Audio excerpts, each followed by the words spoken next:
Yo, what's up, Breaker fans? This is Raphael from C Manga, and I'm here to give you a review of the Breaker New Waves Chapter 117. So, this week, I think the chapter was better in a way, even though it felt short, it was more consistent because it flowed a bit better and it wasn't as confusing. Because last chapter, even though it was good, the point of view just kept changing a bit too much, and yeah, it just felt a bit jumpy. But this one was kind of much more smoother and more enjoyable to read. So basically, Shi-Woon's struggling in this chapter. You can see he's starting to wear down. He's basically feels dizzy because of the needle that basically punctured his I think it was his shoulder last time, and he's struggling to basically walk.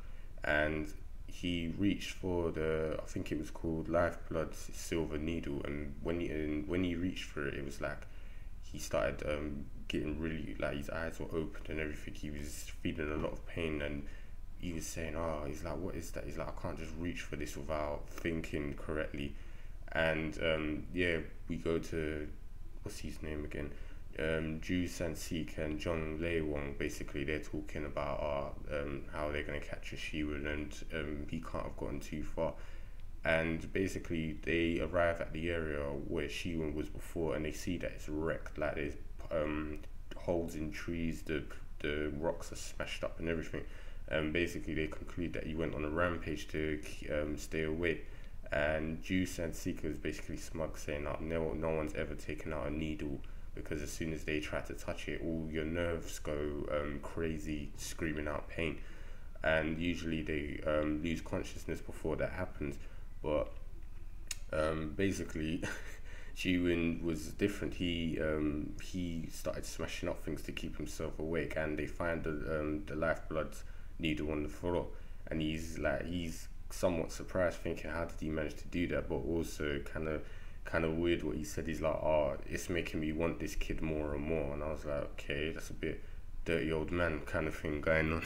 So they see that the blood is still fresh as well, so they're saying that he couldn't have gotten too far. And Jong Lei-won, sorry, he basically says he's gonna bring in more forces and a secret weapon. And so Shi-Woon's basically, he's in terms of strength now, he's really tired now, and he's gone and hid in a tree, and he's seen that more and more troops have arrived, and he said, "I might as well stay here and wait until the sun goes down, because there's no way I can move and try and get away for now." And the next thing is, it's nighttime, and a helicopter's come, and he's like, "Oh yeah, maybe there's some Wu Clan have gotten here." But what was it? He sees that it's actually an attack helicopter, and it circles around and basically looks at him, and he's like, "Oh, it seems like this is aiming at me." And they basically speak through the thing, saying, "You're surrounded, don't try to move, and come quietly." And he realizes that that's from Jong Lei-won. He sent that in to attack him. So yeah, that was the secret weapon. And as we see later, Jong Lei-won saying he sent in more troops. And obviously, there was another thing I forgot to mention. Jun San-sik basically asked for more documents on Shi-Woon, because he's saying this boy is something else. He's like, "I need more, every document and information you have on him," because he was so far the only person who managed to pull out the lifeblood silver needle. And late after this, now that when the more troops and helicopters arrive, he's basically calling Jong Lei-won a scum, because he's saying, "Oh, you done this, to bring in, to capture him, you have to bring in a helicopter." And he's like, "Yeah, whatever it takes." And he's like, "Well, I can't believe the mess you've got us in." He's like, if I had known earlier and gotten this information, I wouldn't have gotten my hands into this mess." Because he's saying this is to do with some Wu Clan. It's like, this is something I don't want anything part of. And Jong Lei-won basically calms, and he's like, "You know what, by the time they get here, then we'll be gone, and we'll have nothing to worry about. So let's get this cleaned up quickly." And Jun San-sik is like, "You better be right about that." But then a few seconds later, he's getting a call in from one of the squadrons saying, "Oh, you need to come here quickly." And he's like, "Why? What's wrong?" He's like, "Well, I'm not sure what it is, what's going on, but it's like, what exactly are we fighting?" I know it's stupid to ask, but we we don't know what this guy is. He's mad, and we see from the pilot's point of view that Shi-Woon is basically knocking about 20 guys out by himself. Even in his weakened state, he's fighting everyone. And Jong-Lae-won's like, how can this guy still be going on? It's like, even after everything done, Jun San-Sik's like, he's like, you said that guy was a disciple of the Nine Arts. He's like, yeah, that's true. It's like, well, it seems like this guy's a lot crazier than the Nine Arts dragon, seen as how wild and aggressive he is right now. Even in this state of mind and body, he's, you know, quite weak right now. He's still going on.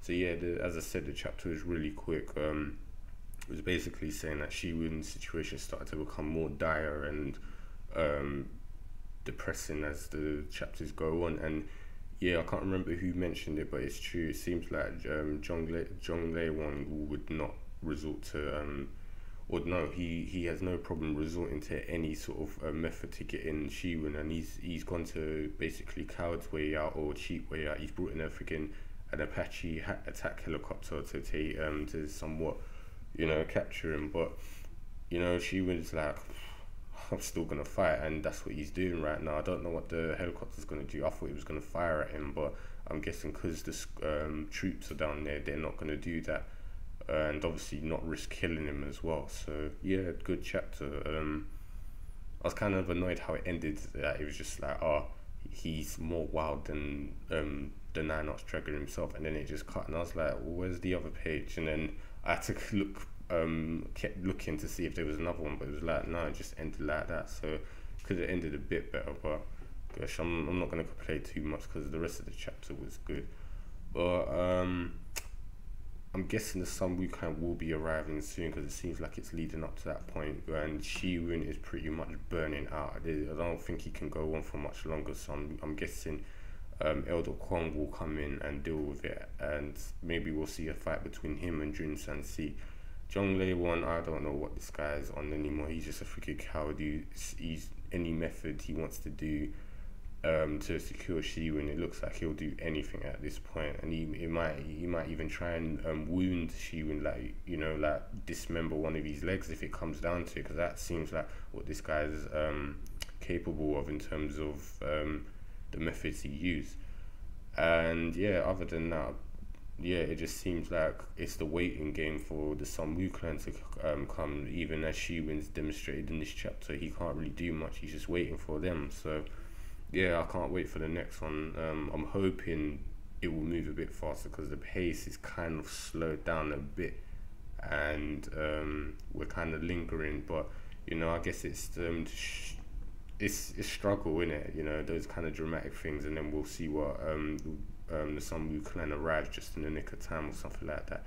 So yeah, I've said enough. I think that's all that I can think that will happen next time. So yeah, what do you guys think, and did you enjoy the chapter? Let me know what you think will happen next and how the story will go, and also leave a like if you like the chapter and the video, and also subscribe for more content in the channel, and I'll speak to you guys next time.